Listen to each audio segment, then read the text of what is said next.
Good afternoon. Good afternoon, everyone. Welcome back.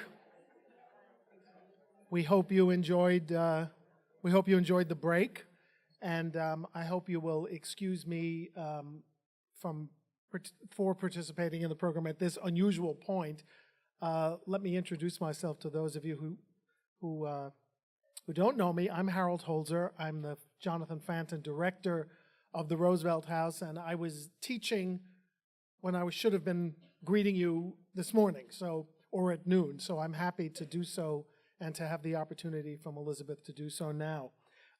We at Roosevelt House cherish the partnership we have with the LGBT Center.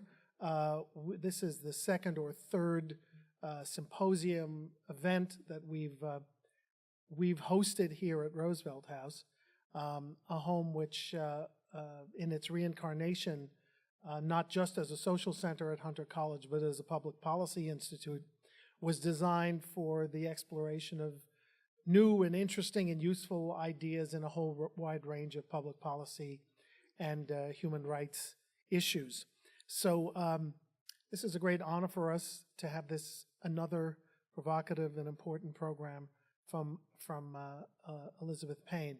And I guess just one observation, because in the moments that we're all living through now, I was joking earlier in the winter, a joke that went over very badly, I might add, whenever I tried to do it, that this building is the Trump Tower of 1932-33.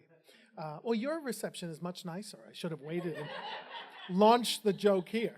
Oh, it was Charlie who gave me the laugh. It was staged. This was the transition headquarters for Franklin D. Roosevelt. That's what I meant. This building was, he came here in November 1932, right after his election. He shocked the press and the American people by speaking directly to the people on the second floor, by giving a live radio address by his fireside, a new innovation that, not to be redundant, an innovation that led to fireside chats as a routine effort at new communication. I mean, not to make comparisons, but as a historian I sometimes do, President Trump uses new forms of communications with equal daring. The message is different. We also had a press stakeout in the lobby, journalists and cameras. They didn't have to wait on the street as they did in 2016, 17. They were welcomed in by Eleanor Roosevelt with a big heart, as always. They camped out. They put their cameras in the lobby right at the doorway you came in. They smoked to beat the band. That must have been really horrible. And the one thing I've learned in the last few weeks that fascinated me was, I've been in this riff that I've been doing for all of our evening programs. I've been adding, a great difference was there was anticipation, but there were no demonstrations outside. Well, I learned otherwise only recently, that in fact, there were people constantly out there on 65th Street chanting, "We want food, we want food." So it's so poignant. FDR sat on the second floor of this building in his library and did what Donald Trump did at Trump Tower, interviewed people for cabinet posts. And this was the building. This is the part that makes it sacred. It's both sacred as a laboratory for ideas and as a place for students and faculty and citizens to explore ideas and innovations. But it's also the place where Frances Perkins walks in, knowing she's going to be asked to make history. And she says to herself, "I'm not sure I want to do this. My husband is ill. He needs me. I don't think I want to leave New York. He'd better make this a good offer." She walks in and FDR says in his ebullient way, "Frances, I want you to be the first woman in the United States cabinet." And she says to him, "Governor, only if you agree to do old age pensions, as we did in Albany." She had been Commissioner of Labor for Governor Franklin Roosevelt in New York State. And FDR, who probably never said no to anybody, said, "Of course." So this is the place. This is an aging issue, right? I'm with you. I'm aging. I'm old. This is where Social Security was born. Thank you, Frances and Franklin and Eleanor. So, and And as long as she had his ear, she said, how about child labor laws, minimum wage? So the social safety net was knit together in this building as then all of us work through issues here and resolve to protect that fraying social safety net. Please know that it makes this the ideal place to have these discussions, and we hope the location inspires you as it inspires those of us who get to work here every day. So with that, let me turn it back to Elizabeth, and hope you have a great conference.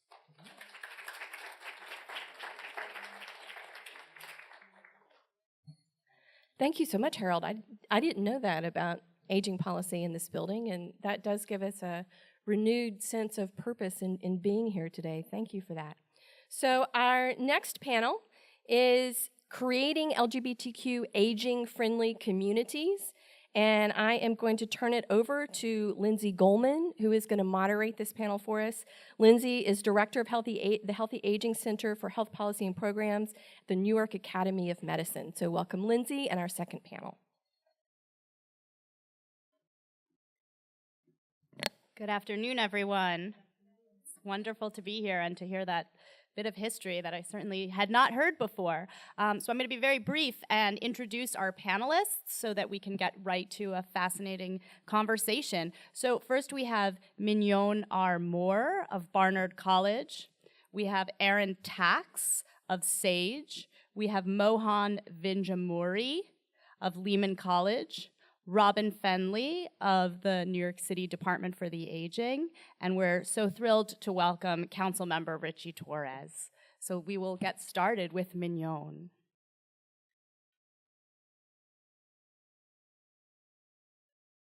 Hello, everyone. I'm Mignon Moore, a sociologist from New York, and I am the past co-director of the Resource Centers for Minority Aging Research at the UCLA School of Medicine, where I am resigning from the Department of Sociology there as of June, because I've come back home. And I'm currently researching a book project on the experiences of Black LGBT people, and particularly lesbian and bisexual women who came of age in the 1950s, 1960s, and 1970s. And so I'd be happy to talk to you about some of that work, the social histories, and I'm focused in this last couple of months on archival data on the 1950s, so these Black lesbians in brothels and on the streets and in the church, and so I'd love to talk to you individually or about that later. But today I'm here to talk to you about the intersection of multiple stigmas using the case of African American LGBT people.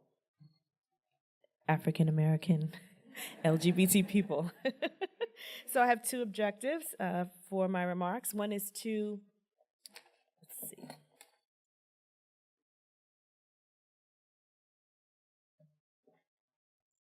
Okay.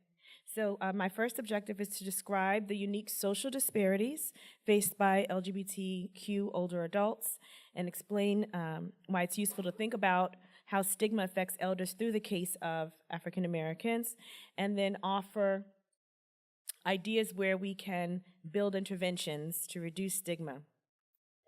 So this is a photo of one of the couples in my research who got married right before marriage equality, but during that time in California where we had a 6-month period where you could marry, and they got married.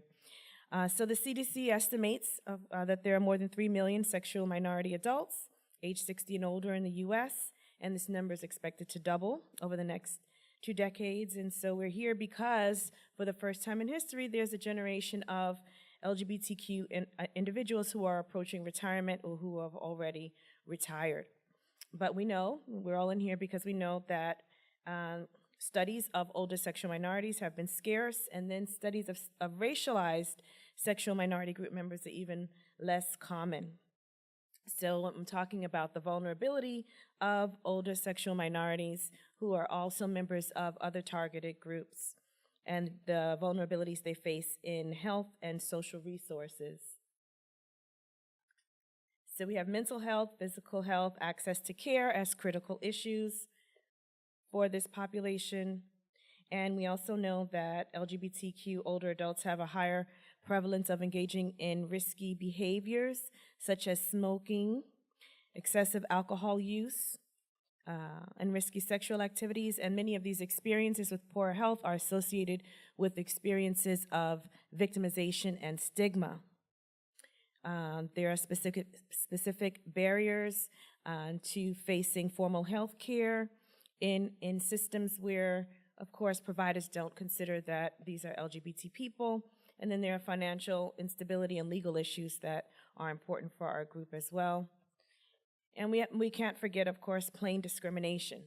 So we know that researchers found that elders experience high rates of lifetime discrimination and physical and verbal abuse because of their sexual orientation and gender identity. Now, in some of my ongoing work, so in addition to the social histories,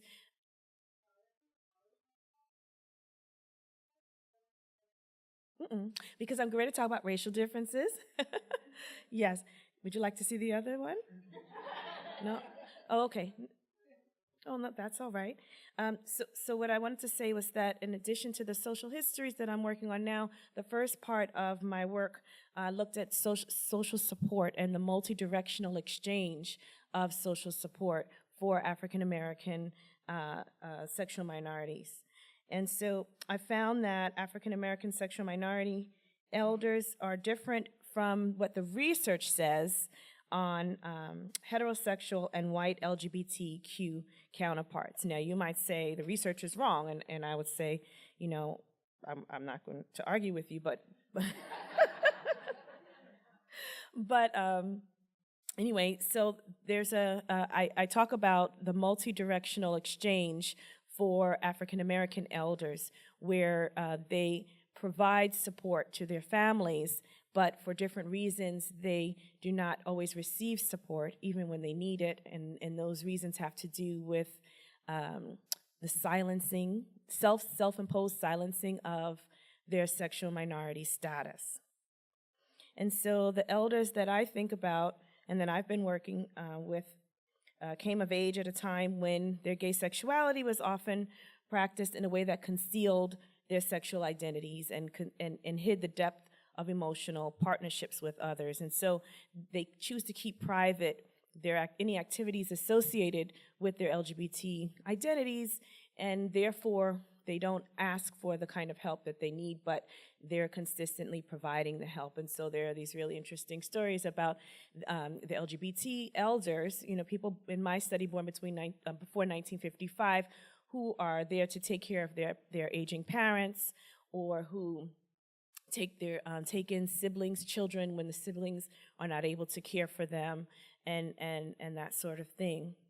And so I've been showing the intersectional nature of sexual orientation with race and other factors like class and disability status and even beauty. There's a very interesting part of the work that talks to women who have been in the life for a long time, and back in the day, you know, they would come into the bar or to a party, and their beauty was part of how they self-identified. And as they age, they feel more invisible when they go out, you know, to West Hollywood and Los Angeles, or to events that are LGBT themed.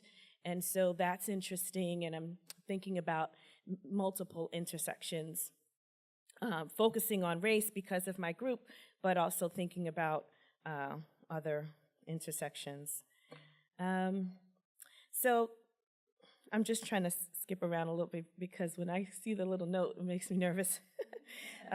So what I did was, in the other work, look at the minority stress model that Elon Myers and others in psychology and public health use, and I combine that with the intersectionality paradigm that you see in social science work, and we're increasingly seeing it in public health.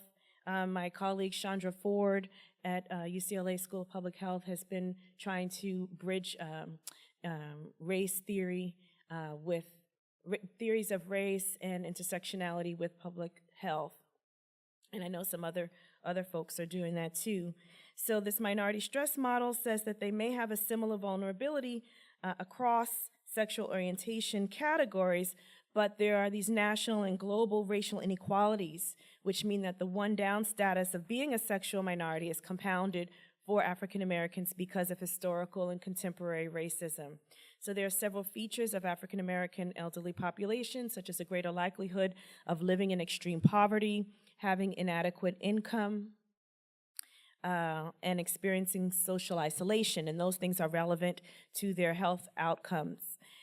So there are some strategies for collaborations, and I thought I wouldn't spend much time on this because I'm sure that many of you who are so focused on public policy and social work have thought through these things. But I've been talking about these strategies and the strategies that I receive from much of the work that you've done when I talk about my population of elders. And so the first is, of course, to increase funding for the provision of LGBT elder programs, and I talk about how the Federal Administration on Aging can think about these elders as a vulnerable population, right? So we can expand what is meant by vulnerable population, but I'm wondering, what do we do in this current moment, right? So this has thrown a wrench into this idea because in this current administration, they don't care about vulnerable populations, right? They want to reduce the visibility of this vulnerable population. So this is something that I think we're all grappling with, and how do we move forward? Do we say, you know what, we're going to push harder, right? Or we could say, well, we'll retreat and have some indirect strategies. I mean, I don't know. I think there's probably a combination of both that has to take place. Provide immediate access to LGBT-based care, education, tools, legal services to our elders, and more research, right? So of course, I'm a researcher. This is where I've been focused on how to get questions on surveys, and Gary Gates has been really working with Census to identify sexual minority groups. I've been working with some large-scale surveys on African American elders, and they don't ask about sexual orientation, so we're trying to change that. And then this national public discussion that we're having today and will continue to have. So thank you, and the research was supported by this grant that I received, and thank you for your time. All right, good afternoon. And I don't have a PowerPoint, so you can just look at that. All right. So what does it mean to be working on LGBT aging policy in this day and age, and how can we work together to create LGBT age-friendly communities? Well, I want to begin, and this might seem like a weird point at this time, but I want to begin by expressing SAGE's disappointment in the Trump administration's actions last week, repealing the U.S. Department of Education's Title IX guidance, advising federally funded educational institutions on respecting the gender identity of students. And you might be thinking, what does this have to do with LGBT aging? Well, it signals the administration's willingness to attack clear legal precedent protecting transgender people, not only in education, but also in housing, employment, and healthcare, issues that are critical for LGBT older adults and the backbone of creating LGBT aging-friendly communities. It also sends a harmful and stigmatizing message to trans people of all ages. And while we're living in unprecedented times, our elders remind us that through decades of anti-LGBT witch hunts, brutality, criminalization, and stigma, they stood firm, spoke out, and pushed forward. And they inspire us to speak out against the same kinds of injustices today. Unfortunately, too few people know their stories, the lessons they learned, and the challenges they faced. This history and the challenges we continue to face today, even from the President of the United States, is why SAGE exists and why we do what we do. And many of you know the history of SAGE, so I'll just give you a quick snapshot of who we are and what we do. We were founded in 1978, and we are the nation's largest and ironically oldest organization working to improve the lives of LGBT older adults. We run, as has been referenced, the federally funded National Resource Center on LGBT Aging. We have 5 city-funded, thanks to the council member, LGBT older adult targeted senior centers in New York City. We are currently in the process of building 2 LGBT older adult low-income targeted older adult housing units. We have 30 affiliates in 24 states and the District of Columbia. And that's among other programs, services, and whatnot, including workforce training, caregiving that we provide to people in New York City. Despite the positive stereotypes about LGBT older adults, as you've heard today, LGBT older adults face a number of barriers to successful aging. First among them, social isolation. It's a population that's much more likely to be single and much less likely to have kids than their heterosexual and cisgender counterparts. On top of that, they are disconnected from their families of origin. In addition to that, as you've heard, LGBT older adults face pronounced poverty. This is particularly common among older lesbian couples with twice the poverty rate of their heterosexual counterparts. And then on top of all of that, there's a lack of access to culturally competent services and supports. So this greater need, combined with lower rates of accessing services and supports, in part because of discrimination or fear of discrimination, leads LGBT older adults living in communities that are not, but could be made more age-friendly. So how do we go about making communities more LGBT age-friendly on the federal policy front in this day and age when, as our current president might say, the only thing we have to fear is everything and everyone? In addition to a Republican president and a Republican Congress, we have 32 Republican-controlled legislatures and 33 Republican governors. The opportunities to advance LGBT-inclusive federal aging policies are therefore quite limited. And as a result, the time is right for researchers to do more to build a foundation of research that could inform future policy efforts, including research that addresses and quantifies the benefits of assessing and meeting the needs of LGBT older adults. So what does this mean? We argue that assessing and meeting the needs of LGBT older adults allows people to stay in their communities, that this is the moral and right thing to do.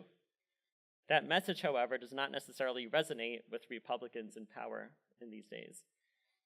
So while those arguments are on our side, we run into an obstacle, which is, do we have the economic data to prove what we're trying to argue? Arguably, if LGBT older adults are not getting the services and supports they need, they're less likely to be able to stay at home, less likely to be able to stay in their communities, and more likely to end up in long-term care. Plus, since most people, as you know, don't have the capacity to pay for long-term care, we all know that Medicaid ends up picking up the bill. So arguably, this means that not assessing and not meeting the needs of LGBT older adults, it not only harms LGBT older adults themselves, it means they can't stay in their communities, and it all costs everyone, all of our taxpayers, more money. So we believe this to be true, but again, we don't have the data to necessarily prove it. So what we do need from researchers to do, if possible, is to help prove that point. The unreceptive federal climate towards an LGBT-inclusive aging policy also highlights the need to do more in communities at the state and local level. As Robert mentioned earlier, my former boss, in 2012, ACL, the Administration for Community Living, told the Aging Network, that means state departments on aging, city and council departments for aging, that they had the discretion to assess and target the needs of LGBT older adults. While a few states like Massachusetts and New York State are leaders on that front, we know that very few states took up the Administration for Community Living on this offer. The Aging Network in communities across the country can still use the discretion that ACL provided in 2012 to do more. Advocacy on the state level can therefore drive policy changes directly in communities at the state and local level that address the acute challenges facing LGBT older adults. Private sector leadership in sectors focused on healthcare, long-term care, senior housing, and other areas can also forge progress where the federal government is unwilling to act. Together with researchers, local and state policy advocates, people focused in DC on playing defense, and others, we can make our communities more welcoming to LGBT older adults and ensure that they are able to receive the care, services, and supports that they need. Thank you. All right, good afternoon, everyone. Like Aaron, I don't have a PowerPoint. So I wanted to actually start, want to borrow a sentence that somebody else had said earlier in the earlier panel about what does it mean to move the needle on social and political change. So I want to kind of ask a similar question. What does it mean to push the needle in social work practice and education through research? And so I want to actually just start with have you just reflect on something to get you an idea of the research that I and my colleague are doing at Lehman right now. I'm an assistant professor of social work at Lehman College. So the question is, thinking back on an earlier period in your life, how did you see your future? And where did your sense of whom you want to be come from? So I ask you that question because my colleague Justine McGovern, who couldn't be here today because she's at another conference, we started at Lehman together as assistant professors of social work. And at Lehman, we have a space issue, so we double and triple up in offices, which you'd think would be annoying, but actually it fosters collaboration because our chairs are literally 2 feet apart. So we can talk to each other. And so a couple years ago, we started talking. My background as a social worker is mostly working with youth, primarily in the child welfare system. Justine's background is as a gerontologist. And so I read an article that she had written, and she used a concept in there called the future self, which I just thought was amazing. And I said, let's talk about this. And we started talking, and we realized, wouldn't it be cool to get LGBTQ people from different generations in a room together and ask them, how do they see their futures?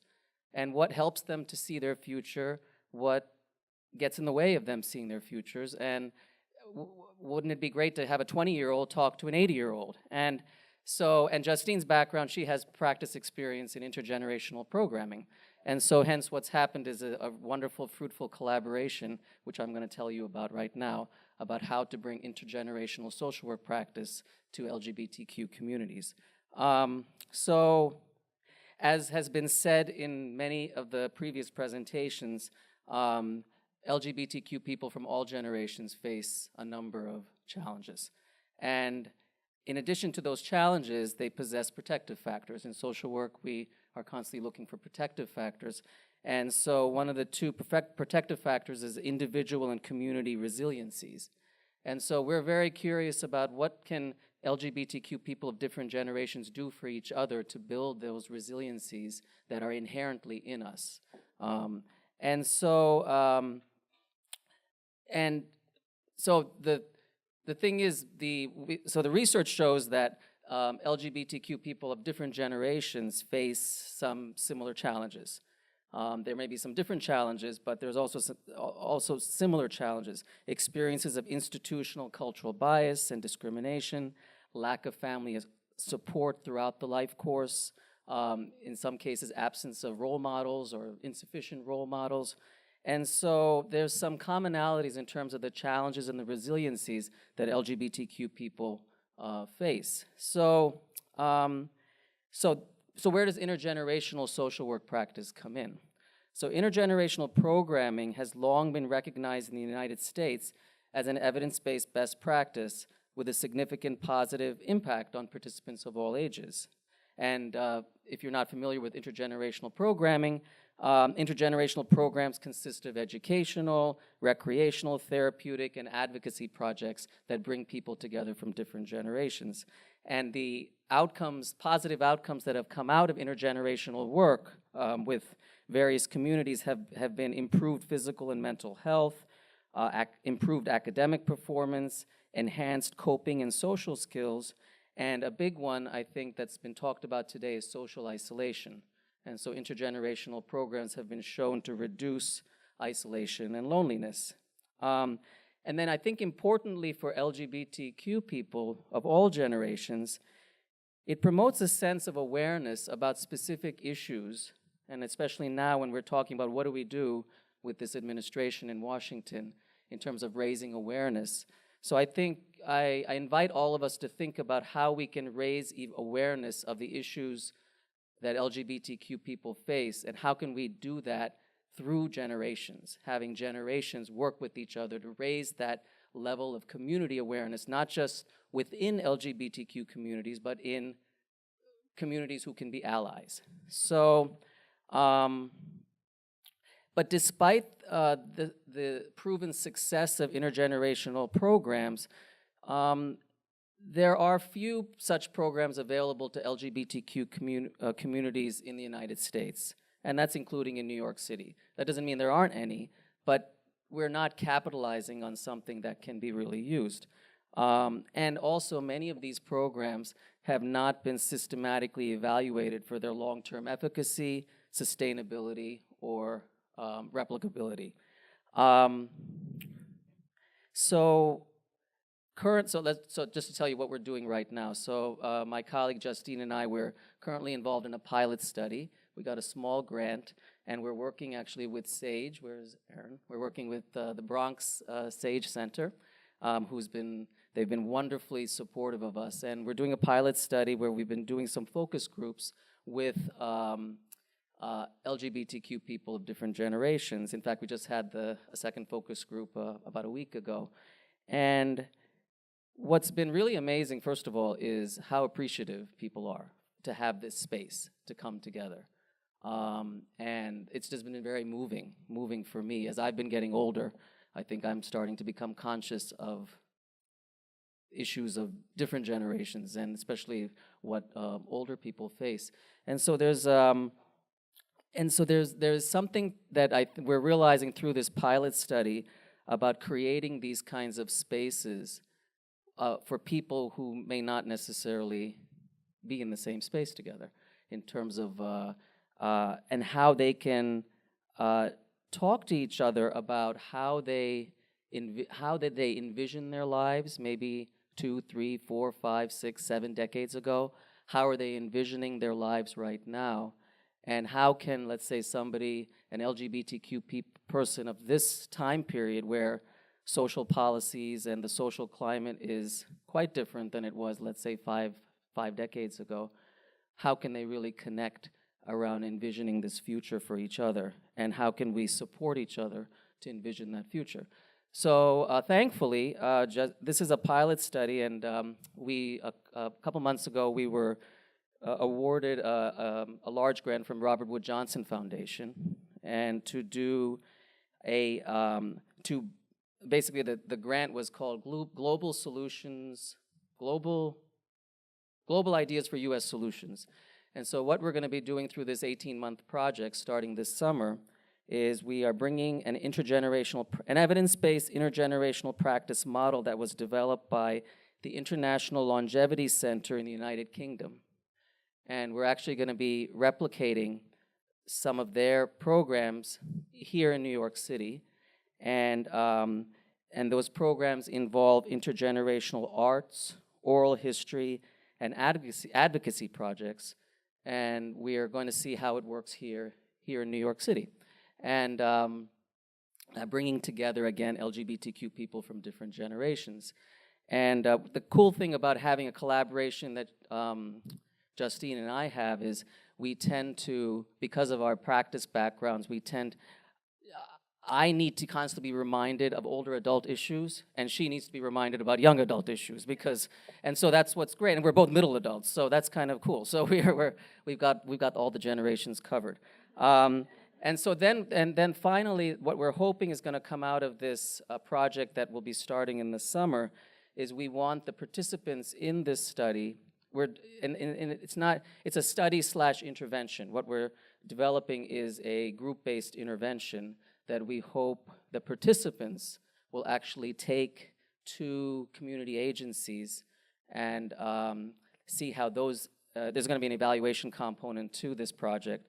And then we're hoping that through the voices of the LGBTQ people who participate in this project, we're hoping that they will be able to disseminate this into community-based agencies that serve LGBTQ people here in the city.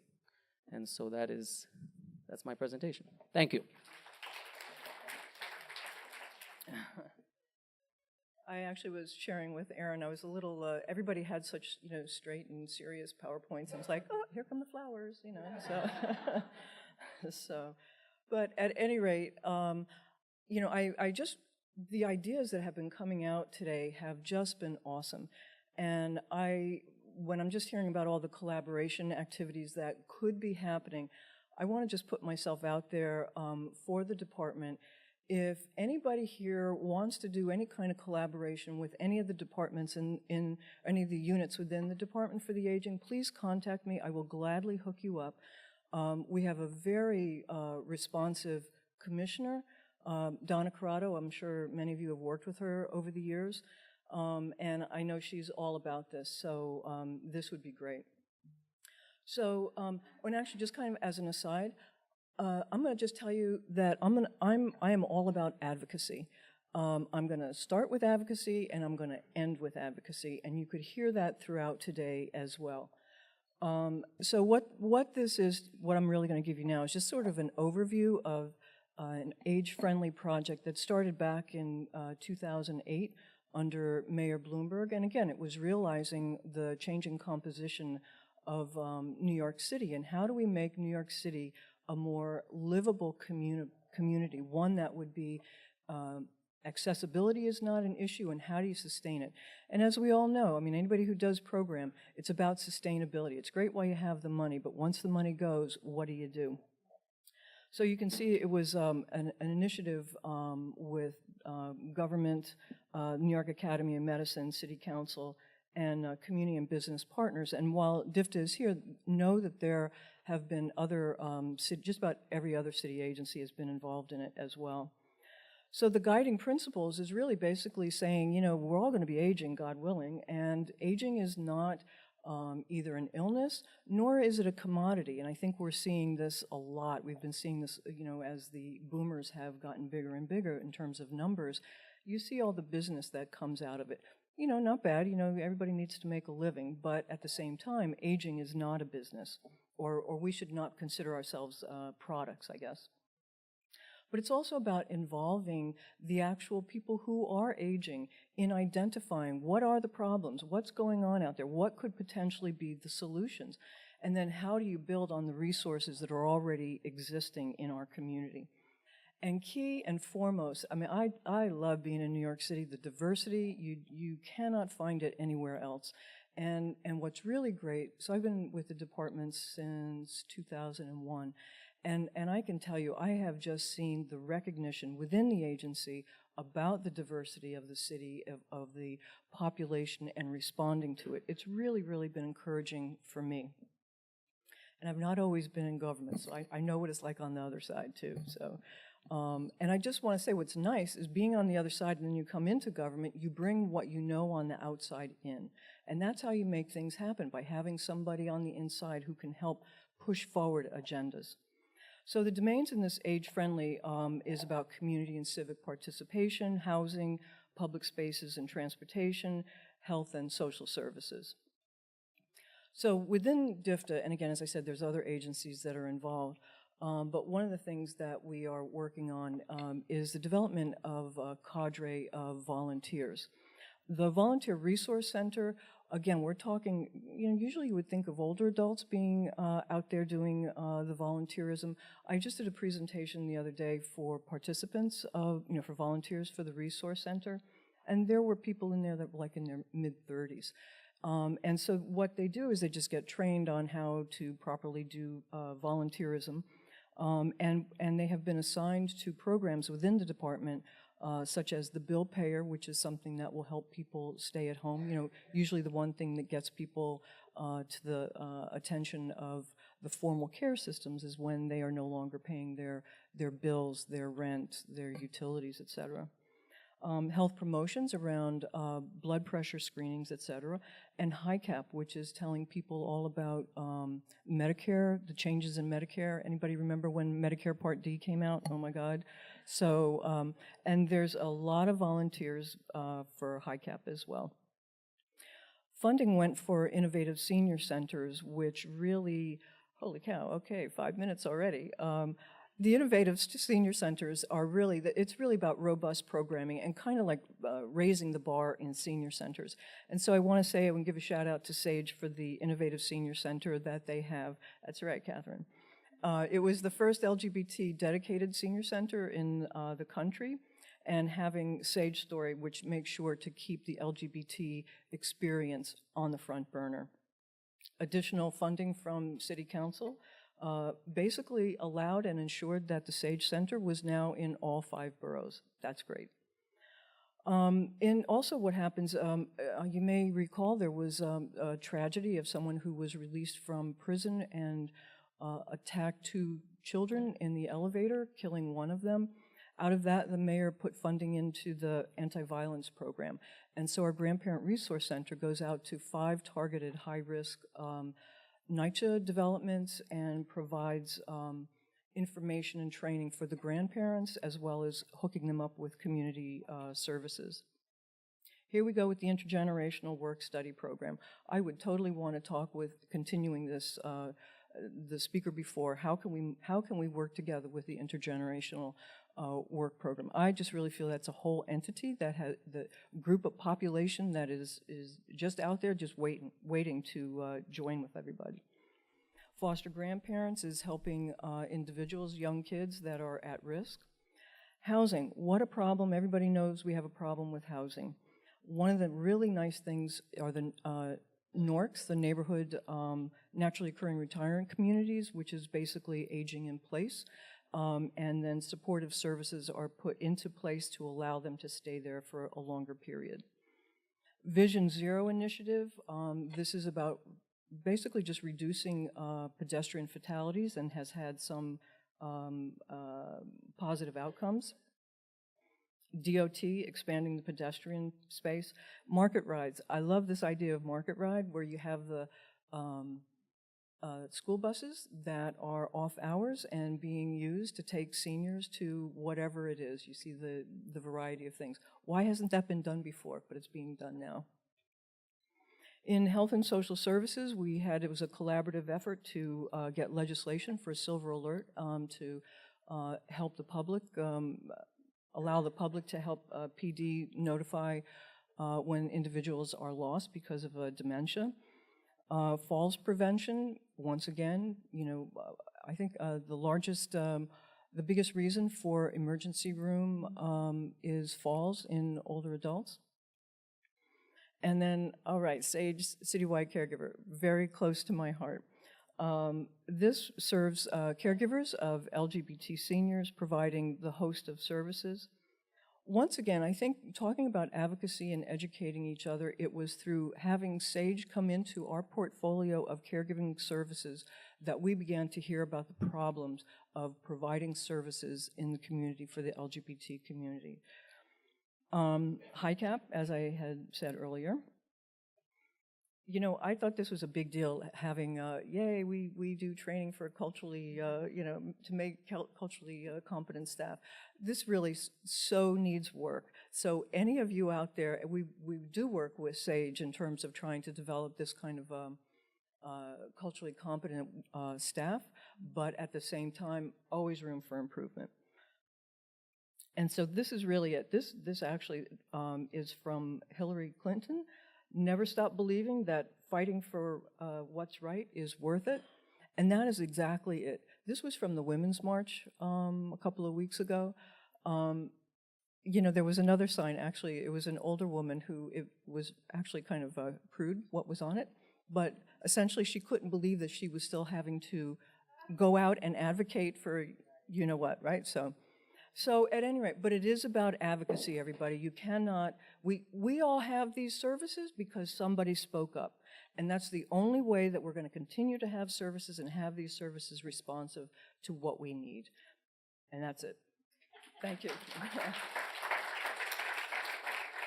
Can everyone hear me? Yes. Okay. Thank you so much, and thank you all for those fascinating presentations.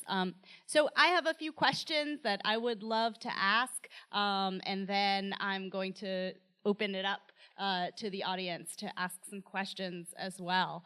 I want to start by asking, when we think about community building, which I think a lot of our work is focused on, how can we make sure that our community building, especially when we're primarily focused on aging, right, and building social cohesion among populations that may be diverse but all have aging in common, how can we ensure that those community building efforts are inclusive of LGBTQ elders?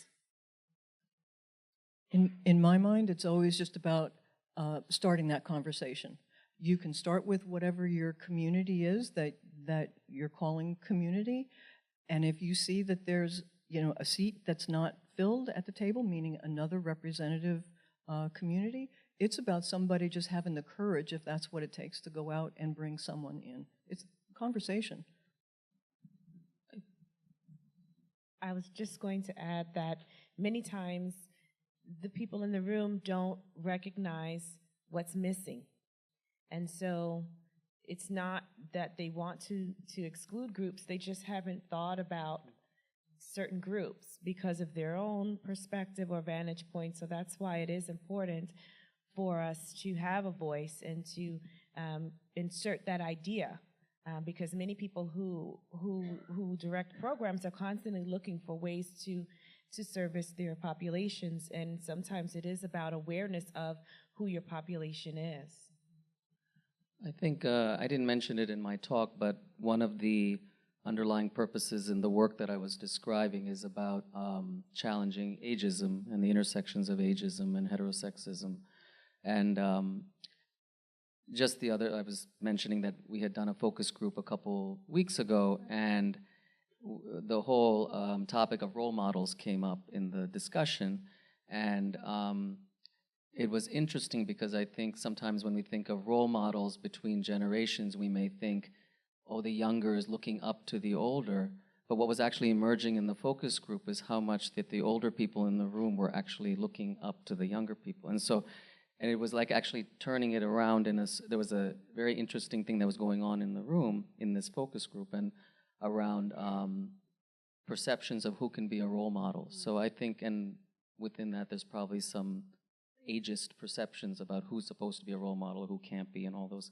So that's what I would say is about really naming it, just like any of the isms. Let's name it and talk about it. And last year, when we were working on a rulemaking coming out of the Administration for Community Living, one of the big pushbacks we got was, how are we going to ever find out if there's LGBT people in our community, and how are we going to reach out to them? And we kept on having to say to them, it's not exactly rocket science. And you could Google, who are your local LGBT serving organizations or your statewide equality groups, and start there. Or maybe it's a local metropolitan community church, or who knows what. And start there, find out who are the elders in that community, start talking to them, put them on your advisory council, and just start engaging. And it's, it could be an intern project for an afternoon. It doesn't have to be something that sinks a state unit on aging. Testing 1, 2, 3. Okay. It seems to me that the challenge is a lack of visibility, just to agree with what has been said. Here in New York, we pride ourselves as the capital of progressive governance. You have many elected officials who want to do the right thing, who have the best of intentions, and yet we continue to have a system that marginalizes LGBT elders, sexual and racial minorities. And I would attribute that to a lack of visibility, a lack of cultural competence. Cultural competence is not simply the absence of discrimination, but it's proactive provision of services that are tailored to the needs of that community, deep knowledge. And there are organizations like SAGE that have spent decades servicing the LGBT elder community that has a deep well of knowledge that spans decades. And I'm not clear that those of us in city government assign enough value to that kind of knowledge and that kind of cultural competence. So the lack of visibility is a challenge. How can you invest in and care about a constituency whose faces you don't see, whose voices you don't hear? And so I think we need to do more to raise cultural competence and visibility. So to sort of flip that a little bit, I'm wondering, because you mentioned, a constituency that you don't always see and hear, and I think that that's true, not just for LGBTQ elders, but for elders in general. When we think about growing older, there's a whole lot of people who don't want to be associated with that. There are a whole lot of people under 40 getting Botox. I have no idea how old my mother is. That's intentional on her part. I'm just, and she makes me younger every year, And so I'm just wondering, what do you think? Do you think we will ever see an age pride movement? Maybe when they get into the majority. There is a pharmaceutical company, I forget which one, or it might be Pharma, that has a whole Get old? Get old. Pfizer. There you go. So they're trying to promote it as a positive thing. I don't know. Good question. We're stumped. Okay. Okay, here's another one. I mean, I guess the answer, I'm not clear you'll see, I don't know if there's going to be an age pride movement, but I do believe in the power of personal narrative. And if we have more, I actually do believe that most people are fundamentally decent. And if you can tell powerful stories that appeal to their decency, it can have a real impact. And if you have more LGBT elders who share their experiences of what it's like, there are many who might be alienated from their family, who might have no partners, who might have no support structure, no one to turn to in an event of an emergency. And I feel like there are enough decent people who might be moved by those kind of personal narratives. So if people are more honest and open about their personal struggles and share it with the wider world, I do believe it can make a difference. I mean, initially I was stumped by your question. Because I think, I'm also socialized in an environment that is so fixated on appearance and, fix the problem. You constantly have to take a pill for this or do that to get rid of something, so it's like, so I don't know if age pride, I think maybe a way to move in that direction is about, because in my work around LGBT issues and my other research, I'm always really interested in the perceptions of differences. Audre Lorde had that beautiful statement about it's not our differences that divide us, it's our perceptions of those differences. I didn't paraphrase. I mean, wasn't that she said it much better. But anyway, that was the idea. So so I think I'm just thinking about my own grandmother, who I've spent a lot more time with. She's 95 now, and over the past few years, and just how it's shifted my, that she and I can connect in ways just because we've had a chance to be with each other. So I think that's, so the added, whether we move to age pride, at least we can, a stepping stone is to not perceive somebody else as so different, like, oh my gosh, they're different and therefore less than, so. Well, you know what, though? But it's like, how do you define age? What becomes old? Because that keeps shifting. But to your point, as you were saying before, having younger people interact more with older adults to, again, normalize both ends of the age spectrum, we have it's almost like we're all us and them. Whatever your us is, well, we're always us, right? And whatever your them is. But it's like trying to just realize that we're all people who might look a little differently, or thinking age-wise, or behave differently, But it is about making those kinds of connections, I think, as you're saying, to normalize it. And speaking about making connections, I'll have to put in a plug for Sage Table, which is coming up on May 18th. You can go to sagetable.org. It is a program of intergenerational sort of potluck, or however you want to do it, dinners all around the country. And Whoopi Goldberg is part of the effort here, and there's other folks participating in every city. So check out the website, and the whole idea is to bring people together, and the mission is nothing more than just to create an opportunity for intergenerational conversations. So in my work, as the director of healthy aging at the New York Academy of Medicine, I oversee the private partnership piece of Age-Friendly New York City. And we spend a lot of time thinking about how to make normative, multi-generational spaces and experiences inclusive of older people. So we developed tools for small businesses, for libraries, for architects, to ensure that people of all ages can continue to do all of the things they have always done and want to do as they grow older. And a lot of times, we have to sell this in a way that makes sense to whoever we're talking to, right? So if you're talking to a business, you're not necessarily appealing to their altruism, but you're saying, this is a group with a whole lot of financial capital. You want them as a customer. They're pretty loyal and they have money to spend. This is good for your bottom line. But ultimately, it's about sort of selling people on why they should be making certain improvements to make their establishment more inclusive and welcoming of older people. And I wonder, are LGBTQ-friendly establishments and institutions more likely to be open to age-friendly improvements, or not as much? I mean, I would think anybody brought in the business, come on in. Whoever you are. I guess the question is sort of when you have,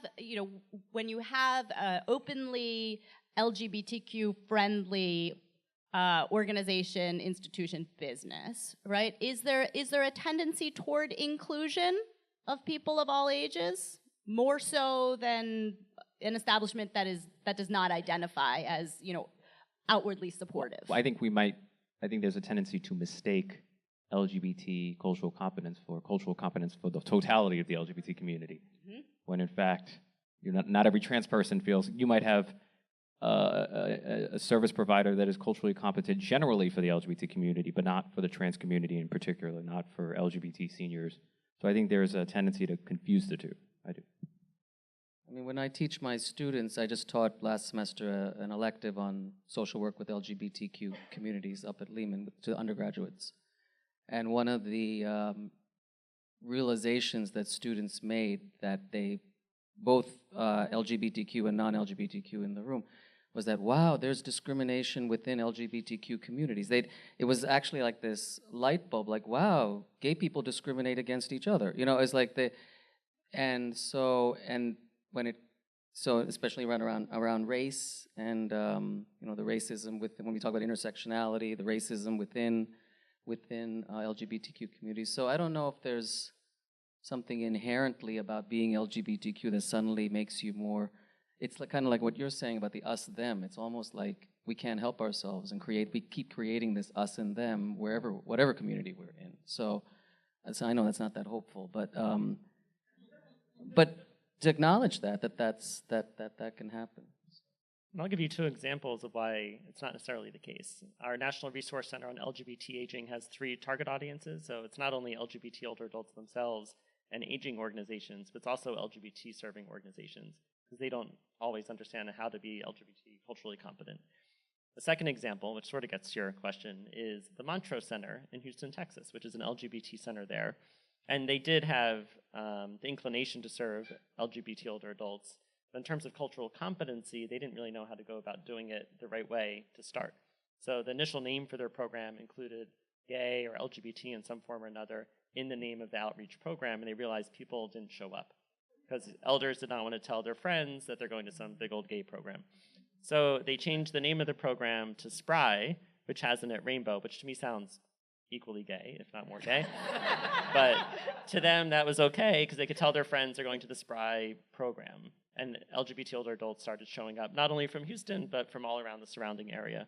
So I think even if they are inclined to do the right thing, they're not necessarily culturally competent, and more needs to be done.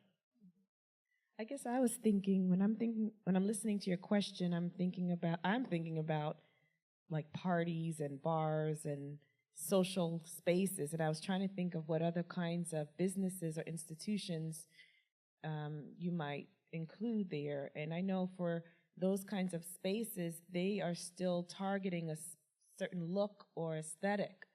And, they may want, young men with great bodies, and they can be gay men on this particular night, but they may not want black men or older people. So I just think, it's not, if you're talking about those kinds of organizations, then they're targeting specific groups.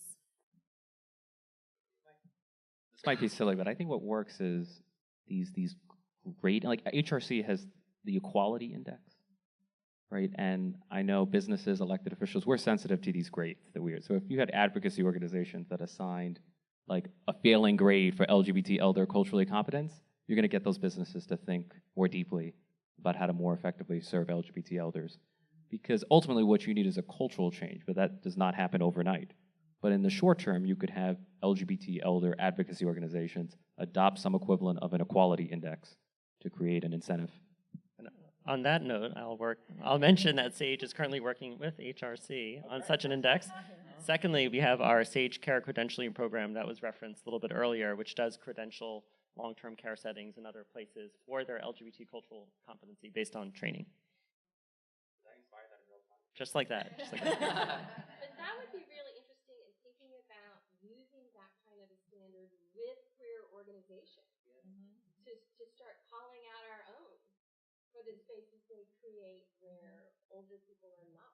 As an elected, it works. As an elected official, I can tell you it works, yes. I think let's open it up to the audience. Okay, we have time for 2 questions. You do the honors.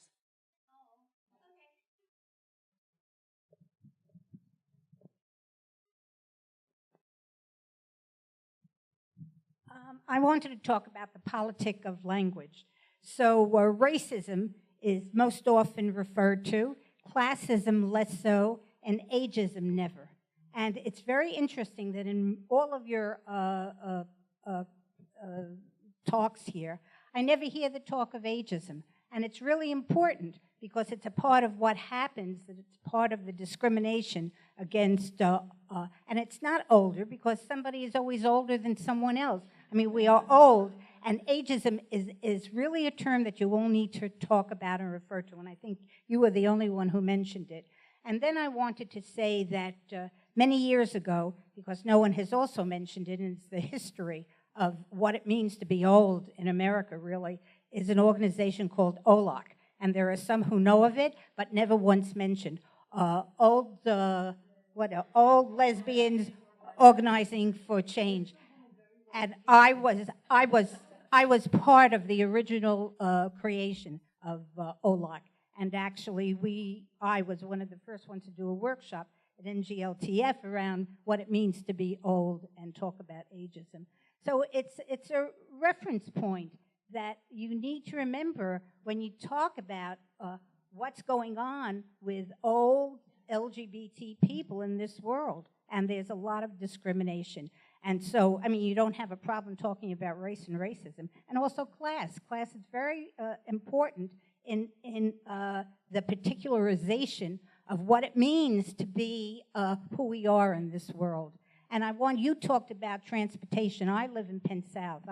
The first NORC in New York City, a mixed population, mixed race population, a lot of old people. And that bicycle lane is killing us, let me tell you, killing us. Taking us to the hospital, really killing us. 23rd Street and it's 8th Avenue, I live on 25th and 8th. That bicycle lane that runs along 8th Avenue, starting from 23rd up, is murderous. What I talked about in my work, I mean, even though I was focused on African Americans, I did mention to you the intersections of beauty as women age, and I didn't say ageism, but I'm certainly thinking about how our relationship to LGBT communities and social communities changes as we get older. So even though I didn't use ageism, it's certainly something that I'm thinking of because it comes up in my discussions with the people in my work. And yeah, there was something else, but point taken. I actually just wanted to add, with our new commissioner, we changed we addressed the mission of the department. So, what are we all about? And the first one in the Department for the Aging was about combating ageism, and to think about to recall the conversations, how long it took even among the people within DFTA to understand what does ageism really mean, what does it look like, what is combating it? It's this construct of how do we tear it apart. I honestly don't know the answer because it's almost like one person at a time. Yes, ma'am. And again, point very well taken. And so I'm just thinking about, I'm a social work educator, and you would think in social work we deal with all of the isms, and but there are certain isms that kind of get left off, and I think ageism is one of them. I mean, so it's you're very right. We have to. It's not just age; it's ageism. And I think that the language is very important. And I was not familiar with the organization that you brought up, but I think it underscores a problem that those in my generation, the millennial generation, lack historical knowledge. And we take for granted the progress that we enjoy. We assume it's normal when in fact there's nothing normal or accidental about it. It was built on the backs of LGBT elders. And so that's why I commend what Sage is doing. I think more intergenerational communication between LGBT youth and LGBT elders, I think, would instill a greater reverence for our elders.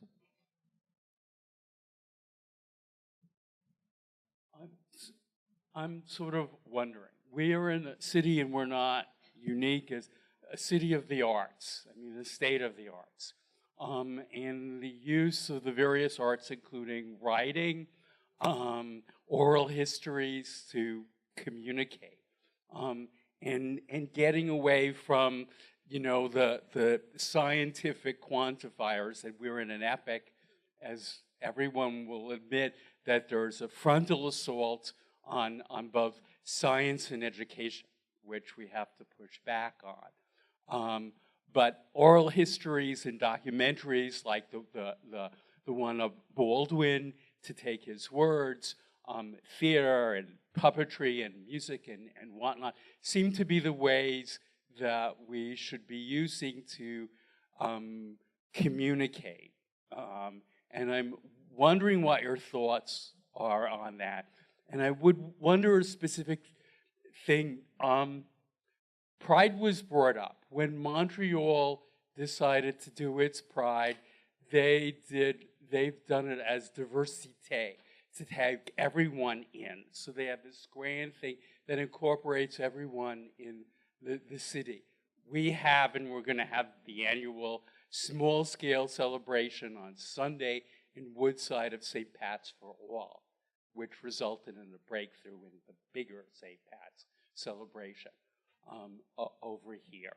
So I'm wondering what it is that you might want to do to promote understanding, not tolerance, a word of physics that we should stop using in relationship to people because it's about stress and breaking down, and how we can use those things that like overflow here of the arts as a way to communicate what people need to get them to open up and all of that. So I think that you're right, that arts and culture certainly serve to tell stories and build bridges. I would love to talk more about that, but unfortunately, I think we are out of time. And I know we have a couple of more panels, so do we have a break now? So we have a coffee break now, so if you'd like to continue talking, I'm sure that some of the panelists would be willing to have that.